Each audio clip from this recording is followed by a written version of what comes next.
Hello friends. Today we will start new chapter Resource of India first geography soil water forest and wildlife. What is resource? हम देखेंगे कि resource क्या है, क्या मतलब है इसका, क्या इम्पोर्टेंस है एंड टाइप क्या है. ठीक है. So let's start. Resources are those aspects which facilitate the satisfaction of human wants or help to solve the problems. मतलब यहाँ कहा गया है कि रिसोर्सेज वो हैं जो कि मानव की इच्छाओं को पूर्ण करे और उसकी जो भी समस्या है उसका समाधान करे. In other words anything which fulfil human wants और मोर और less it's help in solving problem. मतलब अधिक से अधिक इसकी प्रॉब्लम को सॉल्व कर सके उसे क्या कहा गया है? Resources. For example, water is a resource as it is used for drinking, irrigation, cleaning purpose and cooking. In the same way, all those things मतलब इसी वे में वे सभी चीज़ें which fulfill human needs और wants are known as resources जो कि मानव की ज़रूरतें और इच्छाओं को क्या पूरा करती हों फुलफिल करती हों उसे क्या कहा इन्होंने रिसोर्सेज कहा. ठीक है. एग्जाम्पल के थ्रू समझेंगे इसे. जैसे कि मान के चलिए उन्होंने एक प्रॉब्लम बताया और एक सॉल्यूशन. मतलब प्रॉब्लम और जो कि एक प्रॉब्लम हो और जो कि सॉल्व भी करती हो. मान के चलिए आपको क्या लगी? प्यास लगी. ठीक है. आप क्या करेंगे? पानी पियेंगे. आप पानी पियेंगे. तो ठीक है. जो प्यास है उसको हम प्रॉब्लम समझ लें और जो पानी है वो सॉल्यूशन. मतलब आपको प्यास लगी, प्रॉब्लम में आया और आपने इसका सॉल्यूशन निकाला, पानी पिया. पानी भी कितना पियेंगे आप? हुँ? जितनी आपको आवश्यकता है मतलब सैटिस्फाई हो जाए उतना पानी पियोगे ना आप. ऐसा तो नहीं है ज़्यादा पी लोगे या उससे कम पियोगे. उतना ही पियोगे ना जितने आप सैटिस्फाई हो सको. ठीक है. तो उन्होंने वही कहा कि मानव की प्रॉब्लम को जो भी हो उसको सॉल्व करना और सैटिस्फाई करना वही क्या है वही रिसोर्स है. ठीक है. Resources make human life simple and happy. क्या बनाती है मानव की लाइफ को सिंपल और हैप्पी बनाती है. Primitive man was completely dependent on nature. जो पहले के मानव थे आदि मानव थे जो किस पे डिपेंड रहते थे? Naturally. Casually a man utilize elements of nature with his intelligence fulfil their needs. उन्होंने क्या किया? और नेचर के जो भी एलिमेंट्स थे उसका यूटिलाइज किया उसकी किसके अनुसार? हिज इंटेलिजेंस एंड फुलफिल उसकी जो भी नीड्स थी उसकी उसको फुलफिल किया. Today those countries which have more resources are considered as developed and prosperous. मतलब जो कि आज कंट्री हैं जिनके पास ज़्यादा से ज़्यादा रिसोर्स हैं उन्हें क्या कहा इन्होंने? विकसित और समृद्धशाली. Resources have importance in our life as their ability indicate development. तो क्या है हमारे जीवन में महत्वपूर्ण इसकी उपलब्धता और विकास के अनुसार. ठीक है. We must understand their any element of nature is resources. क्या है? नेचर के वे तत्व any elements of nature is a resource when it's help to fulfil. वो सभी रिसोर्स हैं जो कि मानव की आवश्यकताओं को पूर्ण करते हों. Man can convert any substance of material into resources. Man क्या कर सकता है? Substance of material into resource में बदल सकता है. To fulfill his need, man make the natural elements useful and valuable by his intelligence. मतलब किस में कर सकता है वो कन्वर्ट? उसके इंटेलिजेंस से यूजफुल और वैल्यूबल में उन एलिमेंट को कन्वर्ट कर सकता है. स्किल किसके through? Skill and technical knowledge के through. With this process the natural elements become resources. क्या बन जाते हैं? जो नेचुरल एलिमेंट्स क्या बन जाते हैं? Resources. In short we can say that natural elements become resources when man modify them to be more useful. जो नेचुरल एलिमेंट्स हैं जब मैन उसको क्या कर देता है? मॉडिफाई करता है और यूजफुल और वैल्यूएबल में बदल देता है. फुलफिल इज नीड्स मतलब आवश्यकता के अनुसार विथ हेल्प उसकी इंटेलिजेंस से. तो वो क्या कहा जाता है? रिसोर्सेज कहा जाता है. ठीक है. कहेंगे जैसे कि कॉटन है, कॉटन से क्या बनेगा? कॉटन से क्या बनाएंगे? कपड़े बनाएंगे, ठीक है। कपड़े बनेंगे तो उनने और यूज़फुल कर दिया उसे, ठीक है। किसके थ्रू किया है उसने? इस इंटेलिजेंस के थ्रू। आई बात समझ में? ठीक है। अब हम रिसोर्स का क्लासीफाई करेंगे। तो classification on the basis of ownership. Ownership मतलब स्वामित्व। क्या है? तो स्वामित्व के आधार पर हम इनका क्लासिफिकेशन करेंगे। स्वामित्व, स्वामित्व के आधार पर हमने 3 बताए हैं: पर्सनल, नेशनल, वर्ल्ड। पर्सनल मतलब जो पर्सनली हो, ठीक है, जैसे प्रॉपर्टी, हेल्थ, ये पर्सनली है। National resources, wealth of nation, ठीक है, राष्ट्र की संपत्ति, मिलिट्री पावर, ये सब क्या है? National resources. और वर्ल्ड रिसोर्सेस क्या हैं? जो कि वर्ल्ड में मानव के कल्याण के लिए बनाई गई हों, ठीक है, वो क्या है? World resources. Classification on the basis of availability, ठीक है, मतलब उपलब्धता के आधार पर।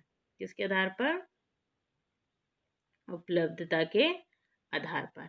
अगर उपलब्धता के आधार पर देखें तो फर्स्ट है रिन्यूएबल, नॉन रिन्यूएबल, रिसाइकल और इनएग्जिस्टिबल। रिन्यूएबल मतलब अगेन न्यूएबल मतलब जिसका हम दोबारा से क्या कर सकें? यूज़ कर सकें, ठीक है। जैसे कि एग्रीकल्चर लैंड बताया उन्होंने, तो हम इसमें मैन्योर वगैरह डाल के क्या करते हैं? मतलब खाद वगैरह डालते हैं।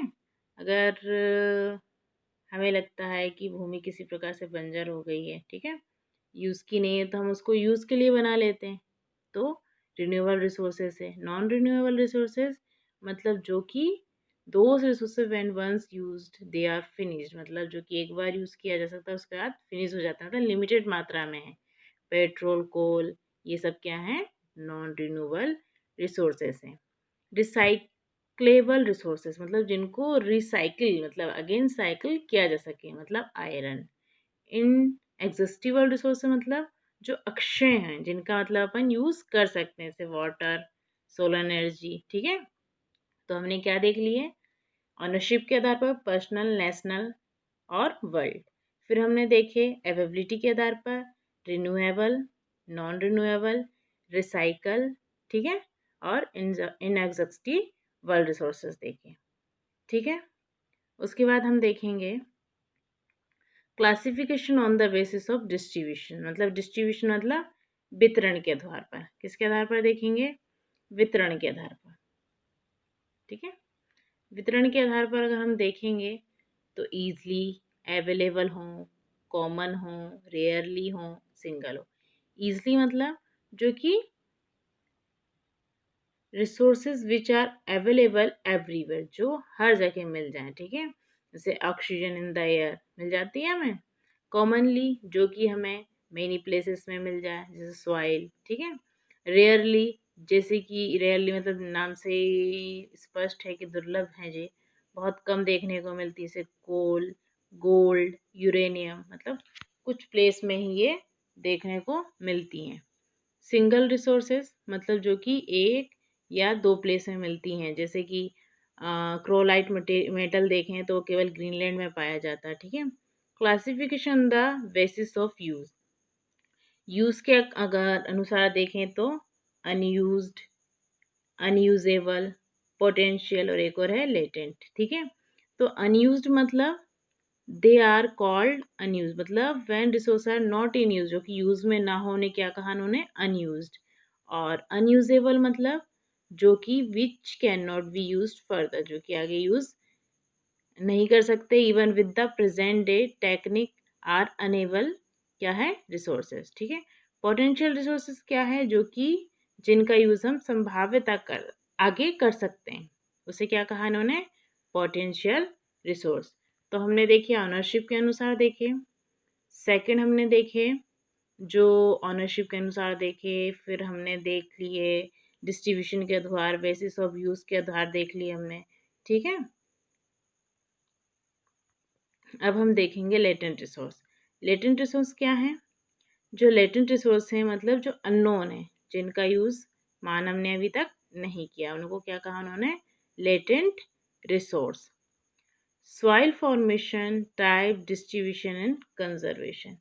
क्या देखेंगे हम? Soil formation. Soil formation. Soil is a valuable wealth. Soil is the basis of economic development of our country. ठीक है, हमारे कंट्री का क्या है? आर्थिक विकास। According to an American pedologist doctor, when it उन्होंने क्या बताया? Soil is the uppermost layer of the unconsolidated particle found on the surface which is made up parent rock and vegetation. मतलब क्या है soil? हमें पता है पृथ्वी है, ठीक है, ठीक है, यहाँ की अपर मोस्ट लेयर क्रस्ट, ठीक है, इसी को क्या कहा उन्होंने? सॉइल, जो अनगिनत किससे बनी है? पार्टिकल से बनी है, ठीक है, उसी को उन्होंने क्या कहा? सॉइल, जिसमें क्या है? Parent, made up of parents rock. किससे बनी है? पेरेंट्स रॉक से एंड वेजिटेबल, वेजिटेशन, ठीक है, वेजिटेशन भी होगी जब सॉइल बनेगी तो, ठीक है।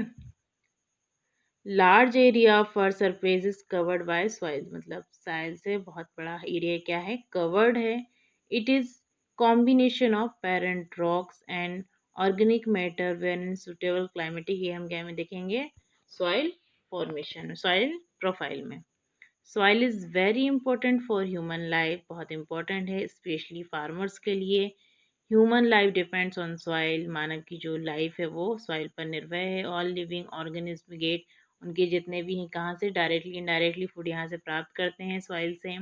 We get cotton, silk, jute, wool for making clothes from soil, either directly indirectly, ठीक है। Example, sheep eats grass and gives us wool, हमें क्या देती है? वूल देती है। Silk worms survives on vegetation and vegetation grows in soil, ठीक है।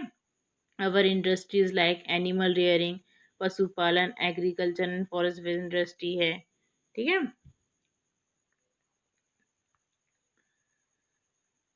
ऑल डिपेंड ऑन, दस सभी किस पे डिपेंड है? सॉइल पे डिपेंड है। समझ में आ गया? फॉर्मेशन ऑफ सॉइल, सॉइल किस प्रकार इसका निर्माण होता है, किस प्रकार का कलर, टेक्सचर, नेचर, ये सब हम देखेंगे।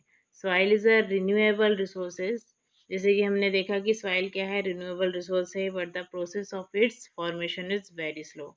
इसके निर्माण की जो प्रक्रिया बहुत स्लो है, because it takes 100 of year. कितना टाइम लेती है? 100 ऑफ ईयर लेती है क्या बनाने में? 1 centimetre thick layer of soil की बनाने में, ठीक है। अब इसमें जो फैक्टर हैं, there are different factor which help in the formation, different factor which are, देखेंगे, देखिए, there are different factor which help in formation, जैसे कि पेरेंट रॉक्स एंड टोपोग्राफी, इसकी आकृति, क्लाइमेटिक कंडीशन, जलवायु स्थिति, which help in weathering of rock, plants, animal and their remain, जो उनके रिमेन बचते हैं वो, मतलब जो अवशेष होते हैं वो। Soil profile, soil profile is a sequence है, colour, texture, nature of the horizons, superimpose one है other expose the pit section dug, मतलब जो सॉइल है जो एक के ऊपर एक के ऊपर एक हॉरिजेंटली क्या है? अध्यारोपित है, उन्हीं उसी को उन्होंने कहा, ठीक है। ए उन्होंने कहा पर most layer is top soil, second layer is the sub soil, third layer is whether parent rock material, fourth layer consist of parent rock, ठीक है। तो पहले एग्जाम्पल में, एग्जाम्पल की ओर से समझ, तौर पे समझिए, फिर हम सॉइल प्रोफाइल देखेंगे। ये रॉक है, रेनफॉल हो रहा है, ठीक है, तो क्या हुआ? छोटे छोटे पार्टिकल फ्रेगमेंट हुए हुए, यही सैंड बनी, ठीक है, सॉइल, और इसी में वेजिटेशन हुआ, इसी को उन्होंने क्या कहा दिया? टॉप सॉइल, ठीक है। कंटिन्यूस बारिश हुई, ये फाइन पार्टिकल में बने, मतलब यहाँ पर क्ले बना, इसी को उन्होंने क्या कहा? सब सॉइल। फिर जो थर्ड है वो बेदर्ड पेरेंट रॉक, मतलब अपक्षय, अपक्षय मतलब किसी चट्टान का टूट के अपने स्थान पर गिर जाना, ठीक है। तो पहले फोर्थ फोर्थ देखेंगे आप, जो फोर्थ लेयर है, बेड रॉक या पेरेंट रॉक, क्यों कहा जाता है इसको बेड रॉक या पेरेंट रॉक?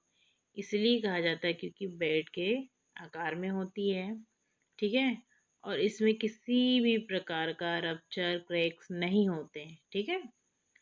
और ये जो वाटर है इसी से फिर ये जब वेदरिंग होती है इसकी, तो ये छोटे छोटे ये रॉक्स में कन्वर्ट हो जाती है, और यहाँ पर तो क्रैक्स रहते हैं, तो जो वाटर है वो यहाँ फिल हो जाता है, ठीक है। इसी को अपन कहते हैं ना ग्राउंड वाटर यूज करते हैं, तो वो इसी एरिया से करते हैं अपन, ठीक है। यही है वेदर्ड पेरेंट रॉक, और ये है पेरेंट रॉक या बेड रॉक, ठीक है। आया समझ में? अब हम आगे देखेंगे। देखिए, top soil of the upper most layer, it is the real soil. क्या कहा इन्होंने? रियल सॉइल कहा। It's important characteristics is the presence of humus and organic matter. इसमें क्या है? ह्यूमस है। क्या है? ह्यूमस है। ह्यूमस क्या? जो कि वनस्पति और किसके? ऑर्गेनिक मैटर के रिमेन से बनते हैं, ठीक है। वही क्या है? ह्यूमस। ह्यूमस होता है, इसी को टॉप सॉइल कहा इन्होंने, upper layer of the soil, ठीक है। सब सॉइल वही कंप्लीट क्रिया होगी, ये छोटे छोटे पार्टिकल में, फाइन पार्टिकल में टूटेंगे, क्ले बनाएंगे, ठीक है। ये सेकंड प्रक्रिया हुई। थर्ड लेयर में क्या होगा? थर्ड लेयर में जो पैदर्ड या पेरेंट रोक है, सॉरी पेरेंट या बेड रोक है, उसके पर्टिकल फ्रेगमेंट होंगे, ठीक है। और यहीं पर थोड़ा थोड़ा पानी भर जाएगा, उसी को उन्होंने कहा बेदर्ड पेरेंट रोक। अब हम सॉइल टाइप्स एंड डिस्ट्रीब्यूशन देखेंगे, ठीक है। Soil has been classified by many scientist. बहुत से जो वैज्ञानिक हैं उनके अनुसार उन्हें क्या किया गया है? वर्गीकृत किया गया है। India is known for its topographical structure. इसके नाम से जानती प्राकृतिक संरचना के नाम से जाना जाता है। Vegetation and diversity in its climate, therefore India soil are classified into following. हम इनका क्लासिफिकेशन करेंगे, इसका डिस्ट्रीब्यूशन देखेंगे, कहाँ किस किस टाइप की सॉइल पाई जाती है, ठीक है। तो फर्स्ट है अलुवियल सॉइल, ठीक है। Alluvial soil, this is also known as clay और लोमी सॉइल, ठीक है। इट इज अलुवियल सॉइल देखेंगे, ब्लैक सॉइल देखेंगे, ठीक है, माउंटेन सॉइल देखेंगे, ये सारी प्रकार की सॉइल हम देखने वाले हैं।